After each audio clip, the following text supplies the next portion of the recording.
বন্ধুরা, অবশেষে ইতিহাস গড়ল বাংলাদেশ। পাকিস্তানের বিপক্ষে দুর্দান্ত পারফরম্যান্স করে ১০৪ রানের বিশাল জয় তুলে নিল টাইগাররা। পুরো ম্যাচ জুড়ে ছিল উত্তেজনা, দুর্দান্ত ব্যাটিং আর আগুনে বোলিং। আজকের ভিডিওতে আমরা বিস্তারিত আলোচনা করব কিভাবে বাংলাদেশ ম্যাচ জিতলো, কারা ছিলেন ম্যাচের নায়ক আর কোথায় ভুল করলো পাকিস্তান। তাই ভিডিওটি শেষ পর্যন্ত দেখুন। ম্যাচের শুরু থেকেই বাংলাদেশ বেশ আত্মবিশ্বাসী ক্রিকেট খেলেছে। প্রথম ইনিংসে ৪১৩ রান তুলে শক্ত ভিত তৈরি করে টাইগাররা। ওপেনাররা ধীরে শুরু করলেও মিডল অর্ডারের ব্যাটাররা দারুণ দায়িত্ব পালন করেন। অধিনায়ক নাজমুল হোসেন শান্ত খুব ঠান্ডা মাথায় ইনিংস গড়েন। তার ব্যাটিংয়ে ছিল ধৈর্য আর ম্যাচ কন্ট্রোলের ক্ষমতা। বাংলাদেশের ব্যাটাররা ছোট ছোট পার্টনারশিপ গড়ে পাকিস্তানের বোলারদের ক্লান্ত করে ফেলে।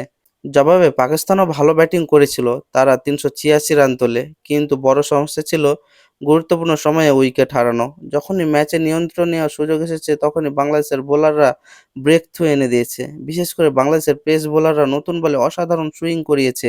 এতে পাকিস্তানের টপ অর্ডার পুরোপুরি স্বাচ্ছন্দ্যে খেলতে পারেনি। দ্বিতীয় ইনিংসে বাংলাদেশ দ্রুত রান তোলে এবং ২৪০ রান করে এবং ডিক্লেয়ার করে দেয় ম্যাচ। এই সিদ্ধান্ত ছিল পুরো ম্যাচের সবচেয়ে বড় টার্নিং পয়েন্ট, কারণ এতে পাকিস্তানের সামনে কঠিন লক্ষ্য দাঁড়ায় এবং হাতে সময়ও কম ছিল।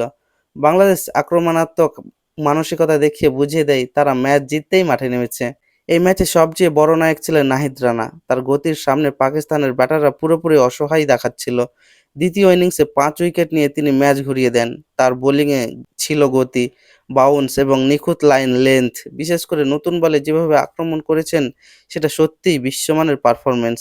পাকিস্তানের সবচেয়ে বড় সমস্যা ছিল চাপ সামলাতে না পারা। টপ অর্ডার দ্রুত আউট হয়ে যাওয়ার মিডল অর্ডারের ওপর অতিরিক্ত চাপ তৈরি হয়। এছাড়া ফিল্ডিংয়ে কিছু ভুল করেছে তারা। বোলাররা বাংলাদেশের ব্যাটারদের দ্রুত আটকাতে পারেনি, ফলে ম্যাচ ধীরে ধীরে বাংলাদেশের নিয়ন্ত্রণে চলে যায়। এই জয় বাংলাদেশের জন্য অনেক বড় আত্মবিশ্বাসের ব্যাপার, কারণ পাকিস্তানের মতো শক্তিশালী দলের বিপক্ষে টেস্ট ম্যাচে এভাবে জয় পাওয়া সহজ নয়।